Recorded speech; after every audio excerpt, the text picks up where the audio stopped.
아유, 웬 박수를 이렇게 많이 쳐주십니까?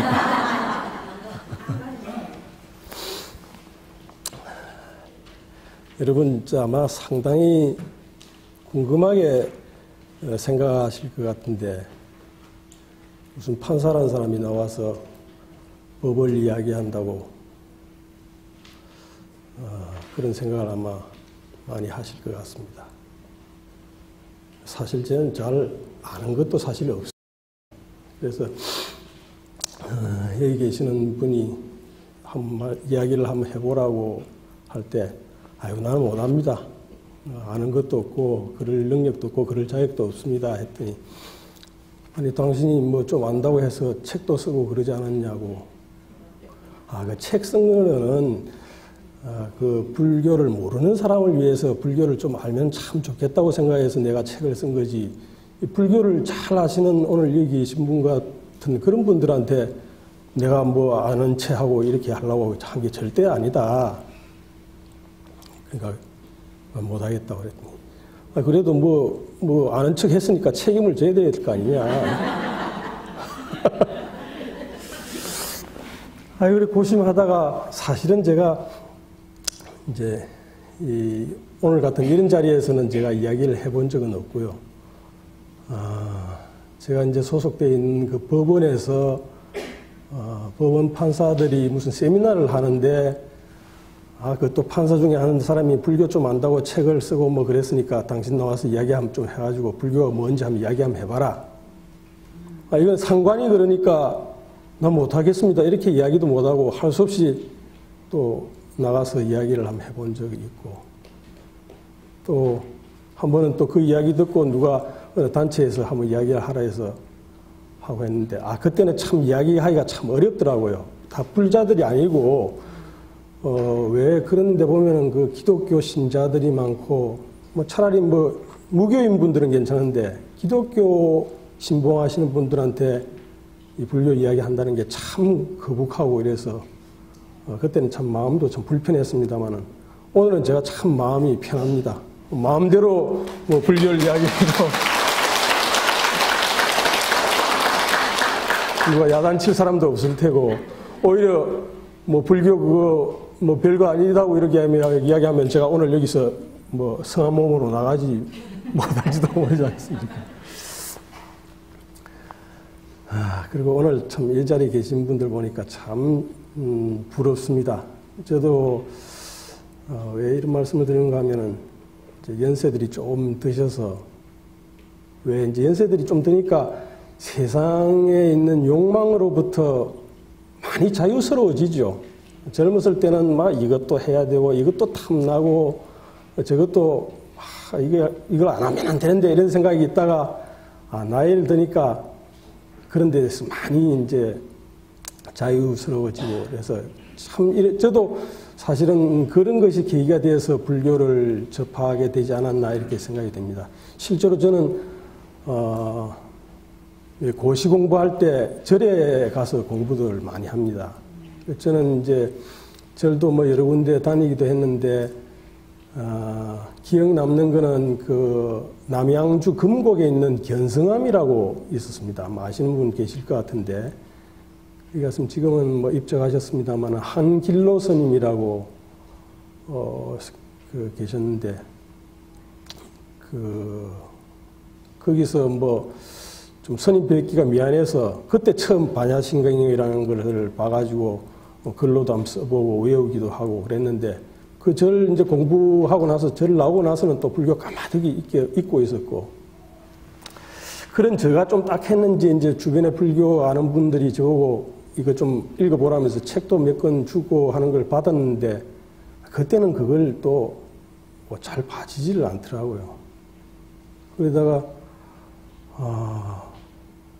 뭐 한 40이 되어가지고, 사실 뭐 이런 이야기 해도 되는지 모르겠습니다. 저는 모르겠습니다만은, 저는 사법시험을 봐가지고 판사를 하고 한 것이 뭐 판사를 꼭 해야 되겠다고 생각하고 판사를 한 게 아니고, 뭐 어쩌게 이제 공부를 좀 하다 보니까 그때 뭐 공부 좀 하는 친구들은 법과대학을 가고, 또 법과대학 가니까 뭐 고시를 보고, 또 고시를 보니까 무슨 판사라는 걸 하고, 이렇게 해서 이렇게 이야기해도 되는 건지 모르겠습니다. 죄송합니다. 근데 이제 늘 판사 일을 하면서도 야, 세상은 어떻게 살아야 옳게 사는 것일까 늘 이 생각을 하고 있다가 판사 일을 하면서 나이가 점점 들어가니까 이게 지금 아닌 것 같다. 늘 쫓기면서 이 판사 일하는데 쫓기면서 살다 보니까 이게 이제 이렇게 해서 아주 잘 되면은 제가 이 나이쯤 돼서 이제 대법관 후보에 뭐 지명되는 게 제일 잘 되는 거 아니겠습니까? 사실 저희 그 사법시험 동기 중에서 이번에 한 사람이 대법관 후보에 처음 지명이 됐습니다. 이제 그러면은 제가 이제 한 대여섯 됐는데 그럼 임기 마치고 나면 한 60대 초반쯤 될 거고 그러면 인생은 다 살았는데 그러면 그렇게 인생이 사는 걸까? 늘 이런 생각이 있어가지고 그래서 한 40쯤 돼서 좀 다른 걸 해보겠다고 해서 그 사표를 내고 나오니까 뭐 변호사를 일단 해야 되고요. 그러니까 한 5년 동안은 변호사를 한다고 정신없이 또 뛰어다니고 그랬습니다. 그러다가 이제 늘 그 내리에 있는 게 있어가지고 어떻게 살아야 옳으냐 이런 걸 생각하다가 뭐 서점도 뭐 기웃거리고 이렇게 하다가 저는 이상한 책을 봤어요. 이상한 책이란 게 뭐냐면은 윤회에 관해서 이야기하는 책들입니다. 불교 종교적인 관점에서 이야기를 하는 책이 아니고 무슨 정신치료나 무슨 또 심리학적인 이런 관점에서 이야기하는 책들 주로 그런 책인데 그런 책이 보니까 생각 외로 여러 권이 있습니다. 그래서 저는 처음에 종교적인 관점에서 책을 본 게 아니고 그에 관계되는 책들을 우리나라에 번역되어 있는 거를 찾아서 읽어보니까 그게 한 10몇 권이나 돼요. 굉장히 많습니다. 지금은 아마 더 되지 한 30종은 될 것 같은데 그래서 이제 윤회 관계 이야기를 이제 할 거는 아닌데 왜 이야기를 하는가 하면은 사실은 불교라는 것이 윤회를 이야기하는 거거든요.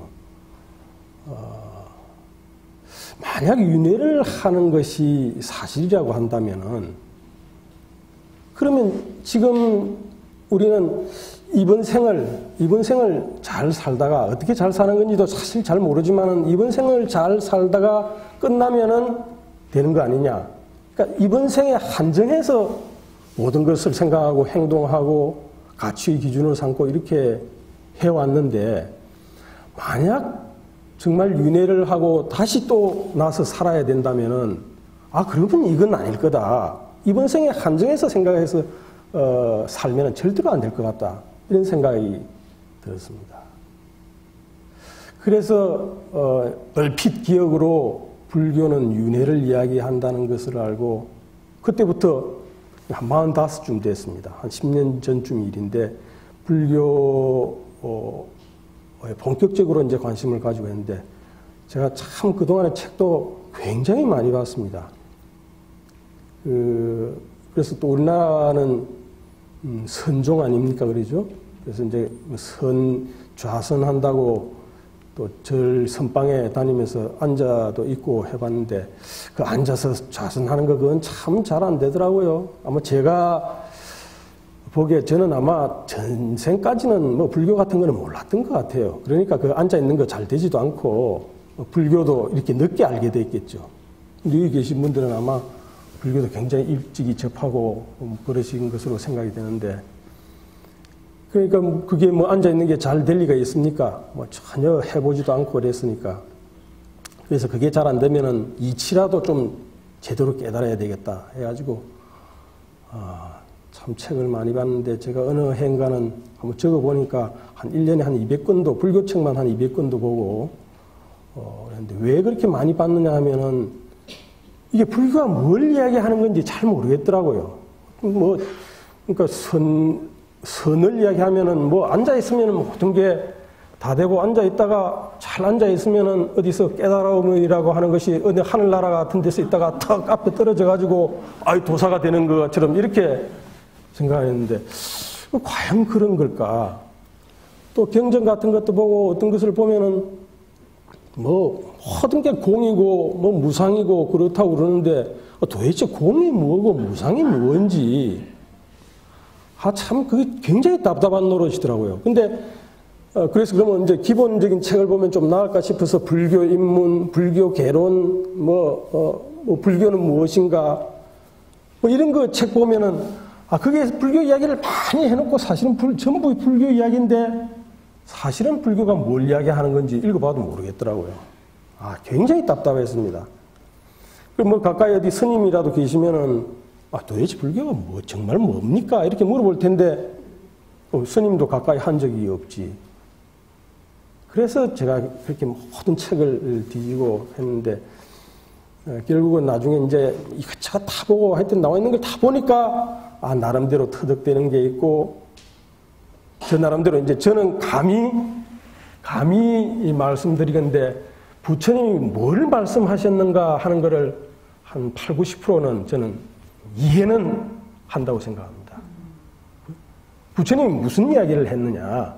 근데 그것대로 이제 그걸 실천을 하고 수행을 해야 되는데 그걸 못해서 그렇지. 이치는 그렇게 계속 그렇게 보니까 이게 이렇게 되고 이렇게 되니까 다른 경전을 보고 또 논설을 봐도 같은 이야기더라고요. 모두가 같은 이야기. 모두 동일한 이야기고 부처님이 이야기하고자 한 것이 그거였더라 하는 것을 저 나름대로는 이해를 하게 됐습니다. 근데 이해를 제가 분명히 그것도 아는데 이해하는 것 가지고는 별로 도움이 안 된다. 정말 수행을 해가지고 내 몸과 마음을 그것과 같이 만들어야 되는 것이다 하는 것을 느끼게 됐습니다. 그래서 사실 그러니까 제가 좀 이야기를 드리고자 하는 것은 아마 다 아실 것이 아닌가 생각이 되고 또 혹시 모르시는 분이 있으면 좀 도움이 될지도 모르겠는데 제가 이야기를 좀 드리고자 하는 것은 불교라고 하는 것이 뭐냐. 아까 제가 말씀드린 것처럼 부처님이 뭘 말씀하셨느냐. 그럼 어떻게 해야 되는 것이냐. 이걸 좀 말씀드리려고 하는데 그러다 보니까 뻔히 아는 이야기를 하는 것 같아서 좀 두렵기도 하고 뻔히 아는 이야기지만은 아시는 분들은 또 서로 확인하는 의미도 있으니까 내가 지금 알고 있는 거하고 같은 이야기를 하는 거구나. 또 모르시는 분은 전체적으로 불교가 뭘 이야기하는가를 좀 아시면은 앞으로 그 불교 생활을 하는데 좀 도움이 되지 않을까 싶어서 그 이야기를 좀 해보려고 합니다. 아까 처음에도 제가 말씀드렸지만 불교는 윤회를 이야기합니다. 그런데 사실 스님들이 말씀하시고 할 때는 윤회를 전제로 말씀을 하시기는 하시면서도 윤회를 본격적으로 이야기하시지는 않은 것 같아요. 저는 스님들 법문은 많이 들을 기회는 없어서도 불교 방송에서 무슨 법문하면 그런 것을 좀 보긴 하는데 그걸 바로 이야기는 하지 않으시던데 제가 이제 전에 한 2번 이런 기회가 있었다고 하지 않습니까? 그래서 제가 문제를 한번 내봤어요. 불교가 근본적으로 이야기하고자 하는 것이 무엇인지에 관해서 다음의 보기 4가지 중에서 가장 거리가 먼 것은 어떤 것이겠는가 이렇게 이제 문제를 내서 어떻게 답을 하는지 한번 봤습니다. 그래서 제가 보기를 낸 게 첫째는 불교는 선한 삶을 이야기하는 것이다. 둘째는 불교는 윤회를 이야기를 한다. 셋째는 불교는 깨달음을 이야기한다. 넷째는 불교는 연기를 이야기한다. 이렇게 4가지 항목의 문제를 내봤더니 다들 대답하는 비율이 사실 비슷비슷하고 사실은 거기에서 불교하고 거리가 먼 게 있겠습니까? 다 불교가 이야기하는 건데. 근데 사실 제가 그런 그 물음을 던진 뜻은 불교는 윤회와 깨달음과 연기를 이야기한다는 것을 말씀드리고 싶은 겁니다. 선한 삶이라고 하는 것은 물론 선한 삶이 없으면은 나머지 모든 것을 이룰 수가 없습니다. 그렇지만 부처님이 원래 말씀하신 기본 뜻은 우리가 윤회를 하고 있고, 윤회를 벗어나려면은 깨달아야 하고, 깨닫고 윤회를 하는 것의 원인이 무엇이고 바탕이 되는 것이 뭐냐? 윤회를 하는 근본적인 원인은 연기라고 하는 원리를 모르고 있다는 거죠. 이게 사실 좀 중요한 이야기인데요. 윤회를 왜 하는가 하면은 물론 뭐 탐욕이 있고 우리가 집착을 하기 때문에 윤회를 하지만 근본적인 원리는 이치를 몰라서 인식을 잘못하고 있다. 우리가 어떤 사물을 보는 데에서 우리 인식을 잘못하고 있기 때문에 그것이 바탕이 돼서 윤회를 하고, 깨닫는다고 하는 게 뭐냐 하면은 인식을 정확하게 하는 거. 모든 것을 제대로 보고 바로 보면은 탐욕이 생길 수가 없고 집착을 할 수가 없다는 이야기죠. 그래서 윤회하는 원인은 연기하는 이치를 모르기 때문에 윤회를 하는 것이고, 깨닫는다고 하는 것이 뭘 깨닫느냐 하면은 연기하는 이치를 깨달아서 사물을 있는 그대로 인식을 하고 볼 수 있게 되는 것이, 그것이 깨달음이다. 깨달음이라고 하는 게 무슨 이제 좌선을 하고 이렇게 탁 앉아 있으면은 어디 하늘나라에 와서 깨달음이 탁 나타나가지고 내가 돌을 터지는 게 아니라 연기한다는 이치를 알아가지고 사물을 있는 그대로 인식하게 되면은 그게 바로 깨달음입니다. 그래서 제가 이제 불교를 이야기하고자 하는 요체가 그겁니다. 그래서 그걸 약간만 좀 풀어가지고 말씀을 좀 드려보겠습니다. 너무 엄숙한 거 아닌가 모르겠습니다.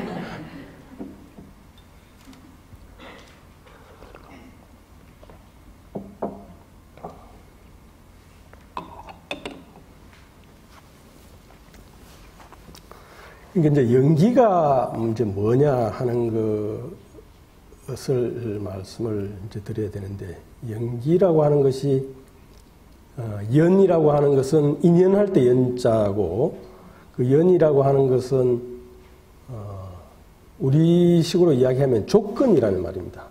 조건이라는 말이고, 기는 일어난다는 말이에요. 일어날 자 기자거든요.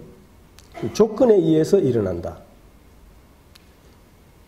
이게 무슨 이야기냐면은 이 세상에 있는 모든 사물은, 물건도 그렇고 무슨 정신적인 현상, 사회적인 현상, 뭐 이런 모든 사물은 조건에 의해서 일어나고 있다. 조건에 의해서 일어난다는 게 뭐냐 하면은 조건과 관계없이 독립적으로 자존할 수 있는, 독립적으로 아무런 영향도 받지 않고 있는 사물이라고 하는 것은 아무것도 없다. 그런 이야기죠.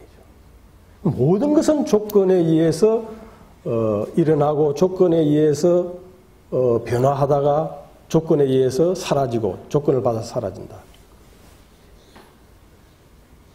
근데 조건이라고 하는 것이 뭐 한두 개만 있는 것이 아니라, 조건이라고 하는 것이 무수한 조건들이 있고, 그 조건이라고 하는 것도 또 자기 혼자 있는 조건이 아니라 또 여러 조건의 영향을 받고 있는 조건, 또 그 조건 앞의 조건도 마찬가지고, 그러니까 굉장히 도대체 상상도 할 수 없는 조건의 영향을 받아서 모든 것이 일어났다가 변화하다가 없어지고 다시 일어나고 변화하다가 또 없어지고 이러고 있다는 이야기죠. 그래서 그 이야기는 이제 하나의 그냥 이게 이제 왜 이런 말씀을, 이게 이제 인과관계에 관한 이야기거든요. 과거에는 그 인도에서도 그 이전에는 많은 인과관계에 관한 이론들이 있었는 모양인데, 그 부처님이 말씀하신 그런 발견한 이 연기라고 하는 인과관계는 지금 말씀드린 그런 것만 얘기한다면 굉장히 단순하지 않습니까? 그죠? 굉장히 단순한데, 우리가 이제 과거나 지금 인과관계를 생각하는 것은 어떤 걸 생각하는가 하면은 A라는 게 있었다가 어떤 조건에 의해서 이게 B로 변형이 되면은 A는 없어지고 A가 바뀌어서 B로 됐다. 이런 구조로 이제 생각하는 것이 하기 쉬운데, 부처님 말씀하신 인과관계는 이제 이 연기라고 하는 것은 크게 두 가지 중요한 의미가 있습니다. 하나는 아까 처음 말씀하신 것처럼 모든 것은 수많은 조건에 의해서 조건되어 있다, 조건지어지고 있다 하는 것이 하나고, 다른 하나는 이 조건이라고 하는 게 원인, 인과라고 얘기하면 인이라고 하는 게, 인과 연이라고 하는 것이 결과가 생기면은 없어져 버리는 것이 아니라 그 결과 속에 흡수되어 있다. 결과가 인연을 수반하고 다닌다. 이게 무슨 이야기인가 하면은, 예를 들어서 씨앗이 있어서 씨앗에서 싹이 나고, 싹에서 줄기가 나고, 거기서 잎이 나고 열매가 생긴다면은, 씨앗에서 싹이 날 때 씨앗이 없어지고 싹이 되는 것이 아니라 씨앗이 싹의 성품 중에 들어가 있다는 거고요. 또 씨앗과 싹이 줄기가 되면 씨앗과 싹이 줄기의 성품 중에 들어가 있다. 그러니까 이걸 이제 연기의 수반성이라고 하는데요. 앞에 것이 없어지고 뒤에 것이 생겨지는 것이 아니라 앞에 것이 뒤에 따라다니고 있다. 이런 이야기입니다. 근데 이제 이게 왜 의미가 있는가 하면, 이제 제가 이제 그 부처님이 우리가 윤회하는 원인을 이야기한 것을 지금 12연기라고 하는 것을 가지고 잠시 좀 간단하게 말씀드릴 텐데요.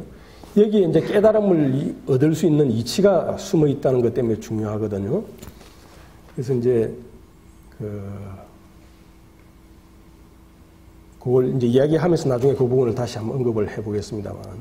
그래서 이제 부처님은 우리가 윤회하는 거를 이제 아실 때 무슨 내란 무슨 강가에서 6년 동안 고행하시면서 깨달음 얻지 못해서 어디에 앉아서 명상에 들어가지고 이제 깨달았다고 하는 그런 게 나오지 않습니까? 거기서 이제 나오는 이야기가 이제 윤회하는 거를 이제 설명을 이렇게 합니다. 사람이 늙어서 죽는다고 하는 것은, 늙어서 죽는다는 것은 왜 늙어서 죽느냐? 우리가 태어났기 때문에 늙어서 죽는 것이 있지. 우리가 나지 않았으면 늙어서 죽는 게 없을 거 아니냐? 그다음에 태어나는 것은 왜 때문에 태어나느냐? 태어날 수 있는 무슨 존재가 있었기 때문에 태어나지, 무단히 태어나지는 않는다. 존재는 왜 생겼느냐?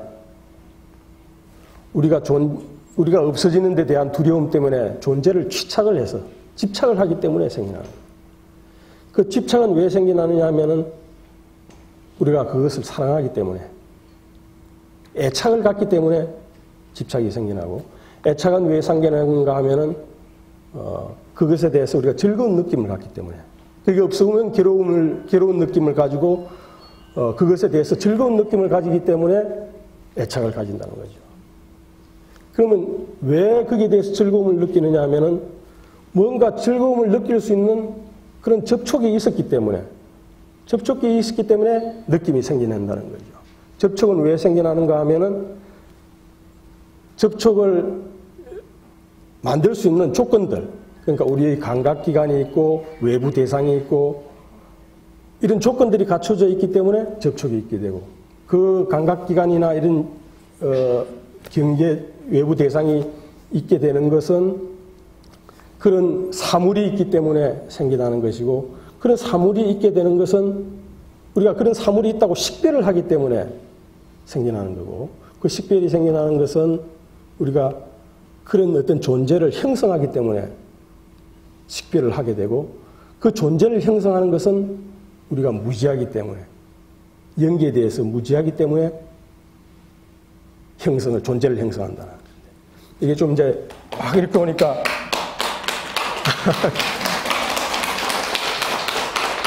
이렇게 연속해서 오니까 저게 도대체 무슨 이야기인가, 이제 이렇게 아시는 분은 다 아시겠지만 모르시는 분은 이제 무슨 이야기인가 이렇게 생각하실 것인데, 이제 처음에 다시 이제 거꾸로 이야기를 하면은 우리가 무지하기 때문에 영계의 이치에 대해서 무지하기 때문에 처음 시작하는 게 존재를 형성한다고 이야기를 했습니다. 존재를 형성한다는 게 뭐냐면은 여기 물컵이 있습니다. 그죠? 물컵이 있는데 이거는 우리 물컵이라고 인식을 합니다. 물컵이라고 인식을 하는데 이거는 그러면은 이제 아까 제가 존재를 형성한다고 하는데 이 존재라고 하는 것은 무엇을 이야기하는가 하면은 어떤 물건이 어떤 사물이 A라는 시점과 B라는 시점에 두 가지 서로 다른 시점에 서로 같을 때 우리가 이게 존재라고 이야기를 합니다. 그러면은 이거는 분명히 제가 여기 들어왔을 때도 있었고 나중에 제가 여기 나갈 때도 뭐 한 시간 정도 되겠지만 분명히 이대로 있을 겁니다. 그럼 우리는 이것을 컵이라고 인식을 합니다. 그러면 이게 그 사이에 아무런 변화가 없이 있었느냐? 제가 이 안에 있는 물을 마셨다는 이야기는 아닙니다. 물하고 관계없이. 여기에 컵이라고 하는 것이 그 한 시간 동안에 아무런 변화가 없었다고 우리는 생각합니다. 근데 실제로 변화가 없었느냐 하면은 변화가 없었겠습니까? 응? 변화가 있었다는 거죠. 왜 그런가 하면은 이걸 가만히 놔두고 이 상태로 아무도 이게 출입을 하지 않고 이게 한 100년쯤 갔다고 생각을 하면은 이게 그때도 그대로 있을까요? 그때는 이대로 있지 않을 겁니다. 분명히 어디가 좀 이가 하나 떨어져 나가거나 안 그러면 금이 가거나 이렇게 될 거라는 거죠.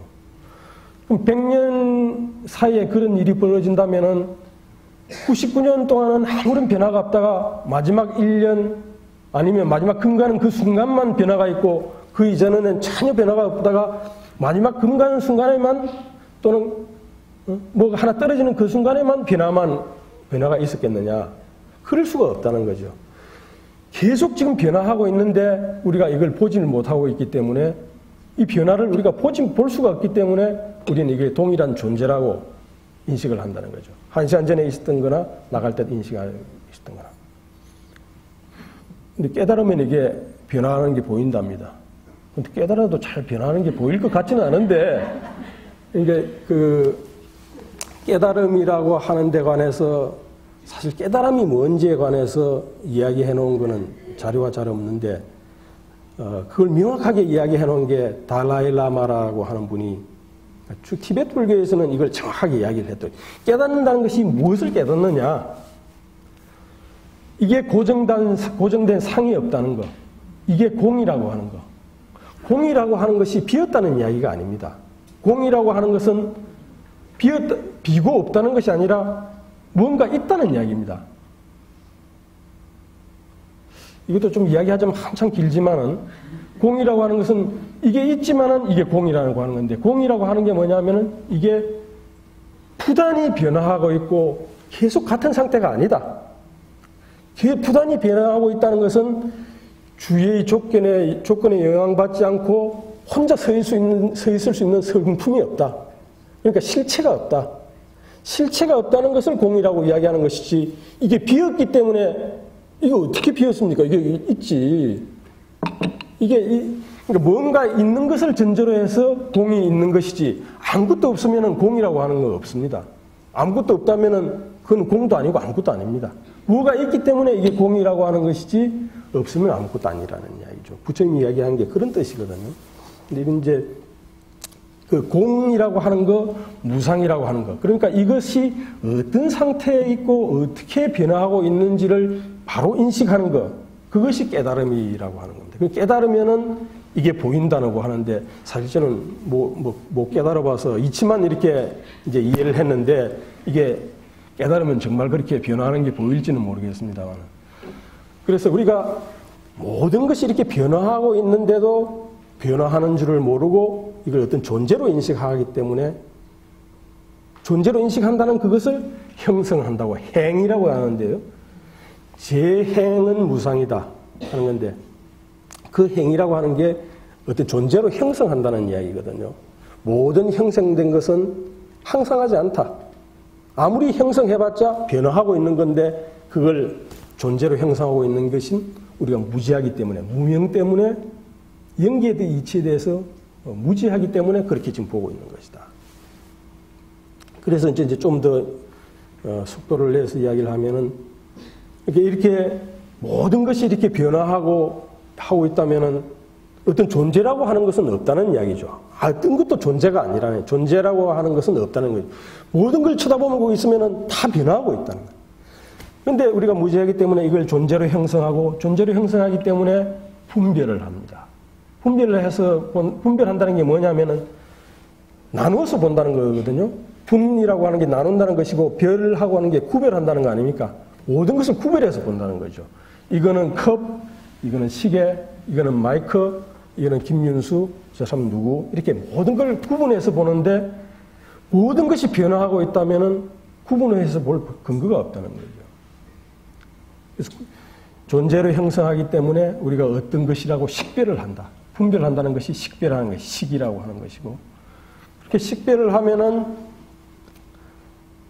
이제 어떤 물질이라는 개념도 생겨나고 우리가 이렇게 식별하는 것도 있고 어떤 것을 느끼는 감정 이제 흔히 이제 철학에서 이야기하면은 감성 또 오성, 이성 이런 것을 우리의 정신작용을 그렇게 나눠서 구별해가지고 감성이 느끼는 거고 오성이라고 하는 것이 지각을 하고 인식을 하는 것이고 이성이라는 것이 이성적으로 판단해서 어떤 행동을 하고 하는 것이다.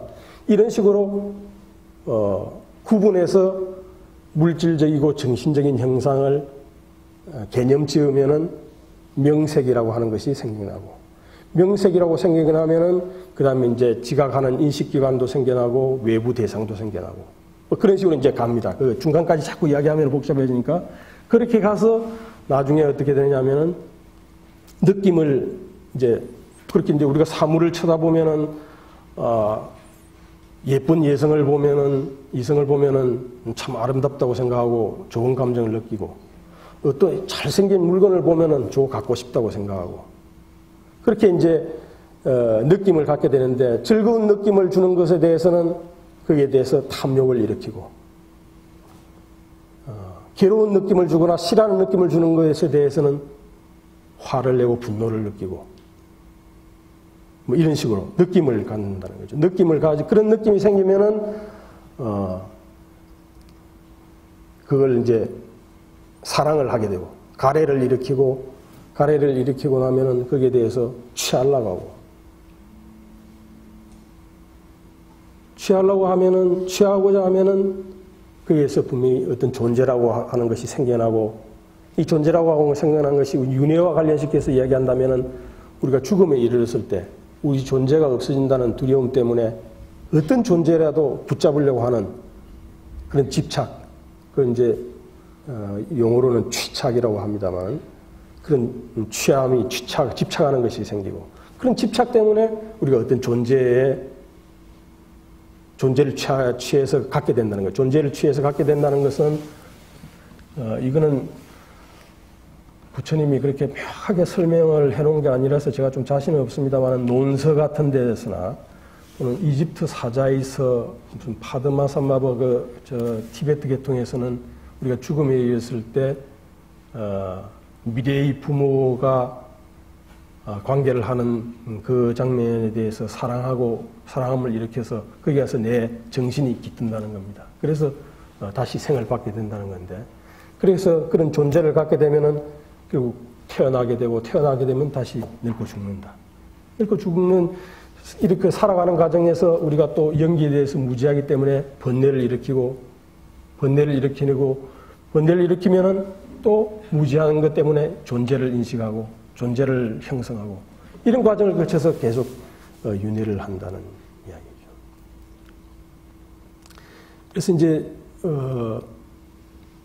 아까 말한 그 연기에서 이야기하는 것이 앞의 것이 없어지고 뒤의 것이 생기는 것이 아니라 뒤의 것에 앞의 것이 수반되어 있다는 것은 예를 들면은 이 12연기라고 하는 마지막 연기 지분 같은 것을 예를 들어서 생각한다면은 늙고 죽음이라고 하는 것은 아까 늙고 죽음이라고 하는 것은 삶 때문에 태어남 때문에 늙고 죽음이 생긴다고 하는 건데 태어남이 없어지고 늙고 죽음이 생겨나는 것이 아니라 늙고 죽음이라고 하는 것은 삶을 수반하고 있는 것이고, 삶이라고 하는 것은 태어남을 수반하고 있는 거예요. 태어남을 데리고 다니는 거다.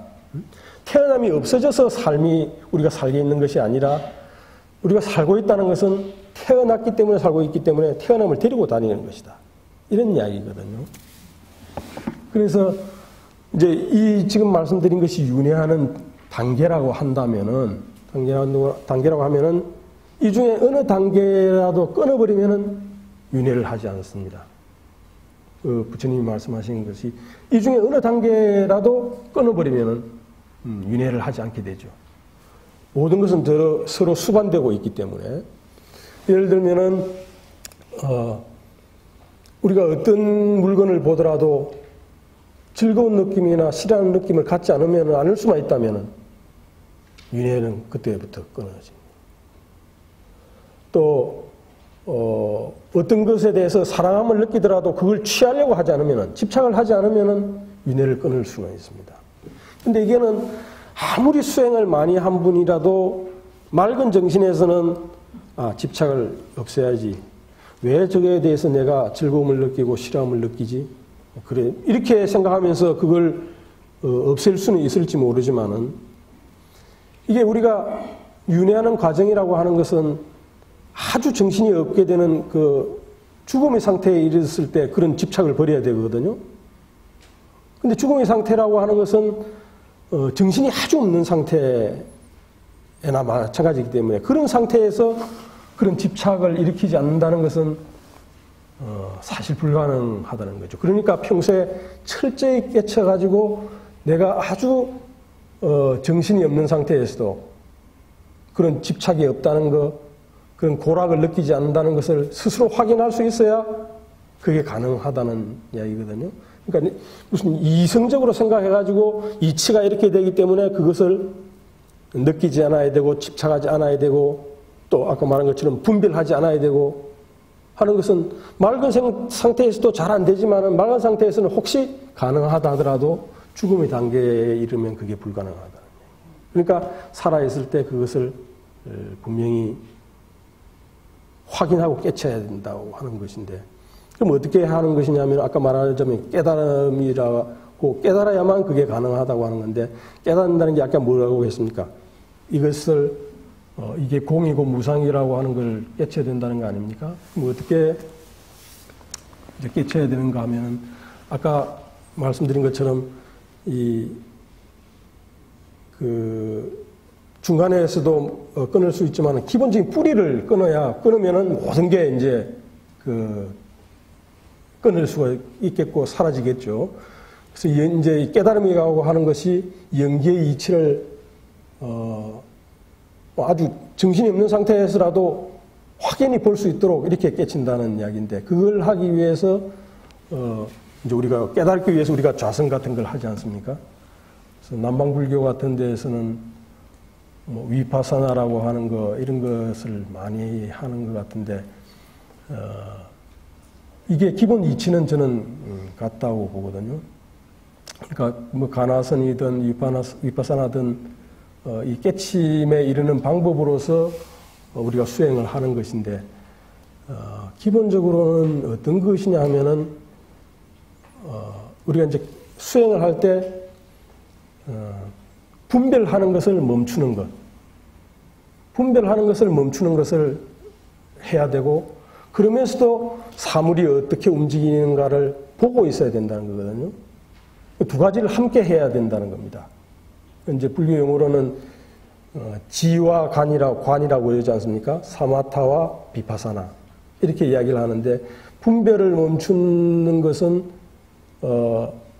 우리가 모든 것을 사물을 나눠서 보는 것을 중지를 해야 된다는 거죠. 중지를 해야 되는데, 위파사나 같은 경우에는 계속 우리가 분별하는 것을 관찰을 하면서 분별을 없애는 단계로 들어가고, 가나선 같은 경우에는 하나에 집중하면서, 그러니까 화두에 집중함으로써 그 분별하는 것을 중지를 하는, 지라고 하는 게 멈춘다는 뜻 아닙니까? 지를 한다는 것인데, 사실 분별만 멈춘다고 하면은 술을 아주 많이 먹어가지고 막 인사불성 상태가 되어버리면은 분별 안 하지 않습니까? 그죠? 그런 방법도 분별만 안 한다면은, 분별만 안 하는 것으로 된다면은 뭐 그런 방법도 있을 수가 있는데, 문제는 그거는 관을 그렇게 뭐 술이 취해가지고 정신이 없어지는 것은 분별은 안 하지만은 관찰을 못 하게 되기 때문에 아무 소용이 없다는 거죠. 그래서, 가나선이 추구하는 방식은 제가 보기에는, 그러면서도 가나선에서는 어떻게 하면 성철 스님 같은 분이 말씀하신 거 보면은 오매일여가 돼야 된다고 이렇게 말씀하시지 않습니까? 그러니까 아주 깊은 잠에 들어도 그것을 보고 있어야 된다는 것인데, 가나선은 좀 중점이 어디에 가 있는가 하면은 멈추는 쪽에, 그러니까 사마타 쪽에, 선정 쪽에 좀 많이 가 있고, 위파사나 같은 경우에는 관찰 쪽에 좀 그 비중이 많이 가 있는 방법인 것 같은데, 어떻거나 그 두 가지 방법이 추구하는 것은 마찬가지고, 분별을 멈추고 그러면서도 사물이 변화하는 것을 계속 보고 있어야 돼가지고, 아무리 분별을 안 하더라도 사물의 변화를 계속 보고 있어야 된다. 그것이 깨달음을 얻는 단계에서 나타난다고 그렇게 이야기를 하는 것 같습니다.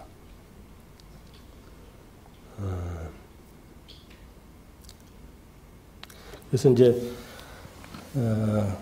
기본적으로는 그러자면은 그 이치로는 이렇게 설명을 할 수도 있고, 제가 좀 너무 산문하게 말씀드렸는지는 모르지만은 부처님이 말씀하신 요지는 이런 거거든요. 이런 것인데, 이게 이치로 아까 말씀드린 것처럼 이치로 아무리 깨달아봐야 알아봐야 크게 도움이 안 된다.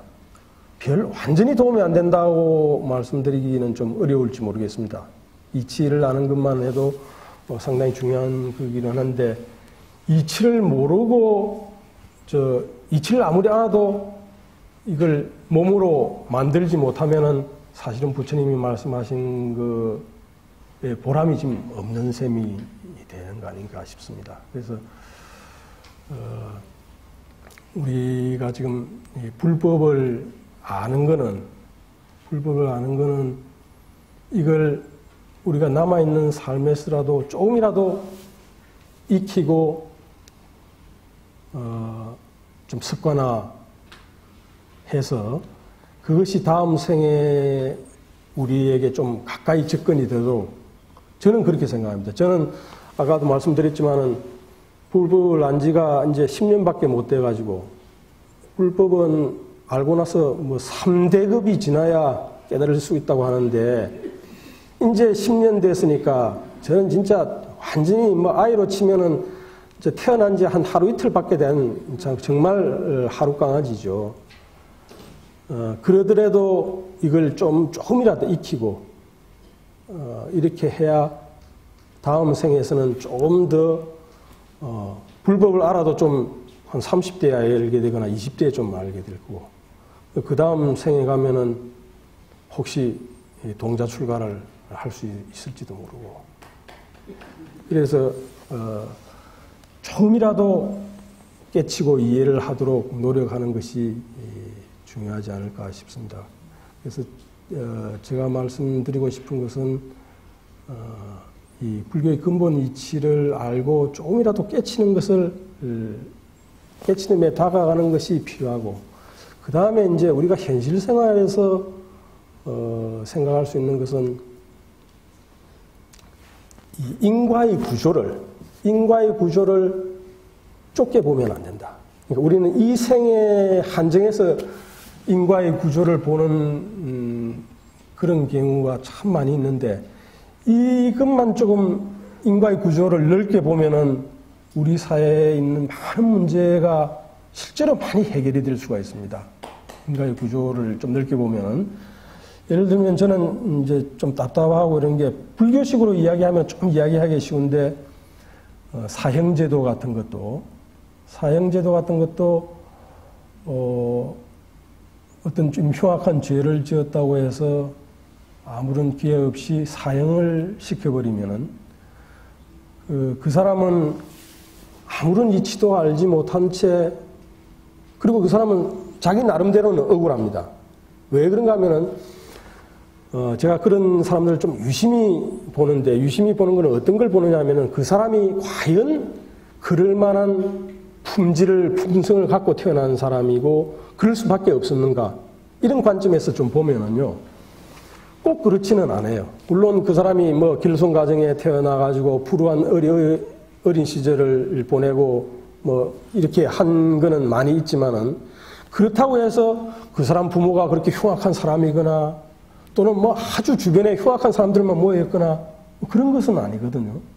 그런데도 그 사람이 어느 시점인가 그렇게 흉악한 일을 벌일 수 있었다는 것은 틀림없이 전생에 무언가 있었다고 생각하지 않으면은, 그렇지 않으면은 그 사람은 얼마나 억울하겠습니까? 내가 이 세상에 나와서 좀 부모의 사랑을 좀 받지 못하고 좀 좋지 못한 환경에서 자랐지만은, 그렇다고 내가 이렇게 흉악한 사람이 될 그런 것은 없었단 말이죠. 근데 나는 왜 이렇게 엄청난 일을 저질러서 이렇게 사회의 지탄을 받고 모든 사람을 괴롭게 하는가? 또 어떤 사람은 도대체 무슨 복을 지었길래 아주 좋은 환경에서 나와가지고 좋은 사람들을 만나가지고 좋은 그런 그릇이 되고 이렇게 되는가? 그게 전생을 이야기하지 않으면은 이 세상이 너무 불공평하지 않습니까? 그래서 그런 상황에서 그 사람을 아무런 이해도 시키지 못한 채 사형을 시키면은 그 사람은 틀림없이 아주 심각한 분노를 안고 죽을 거 아닙니까? 그럼 다음 생에 그 사람이 사람으로 태어날지 또 어떻게 될지 모르지만은, 또 아무리 큰 죄를 지어도 사람으로 태어날 기회는 또 언젠가는 있다는데, 다시 사람으로 태어나면은 더 심각한 일이 생길 수 있을 것이다. 안락사 같은 것도 있지 않습니까? 안락사 같은 것도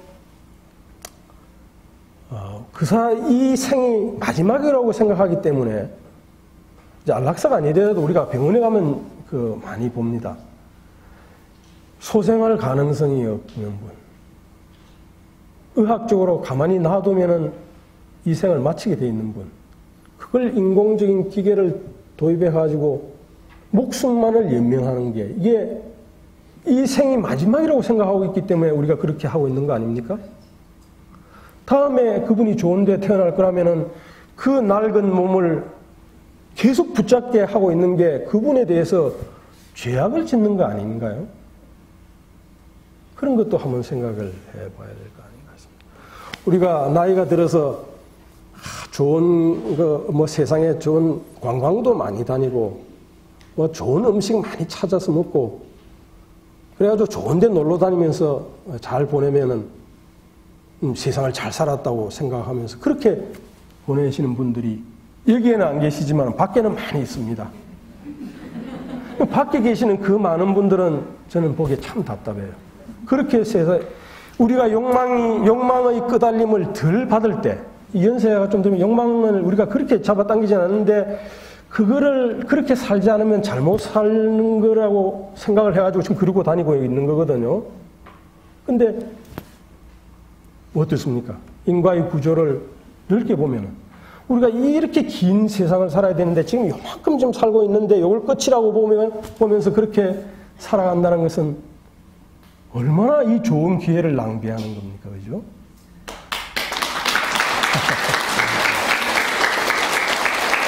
제가 선배들도 많이 계시고 그런데 제가 주저없는 말씀을 한 것 같습니다만은, 불교를 안다는 것은 사실 저는 그래야 되지 않느냐. 그러니까 수행을 해야 되고 인과의 구조를 넓게 보면서 살아야 되고 그냥 절에 다니면서 복 빌고 복 빌고 그러면 난 복이 얼마나 오는지 모르겠는데 그 복 많이 오면 좋은 건지 모르겠습니다.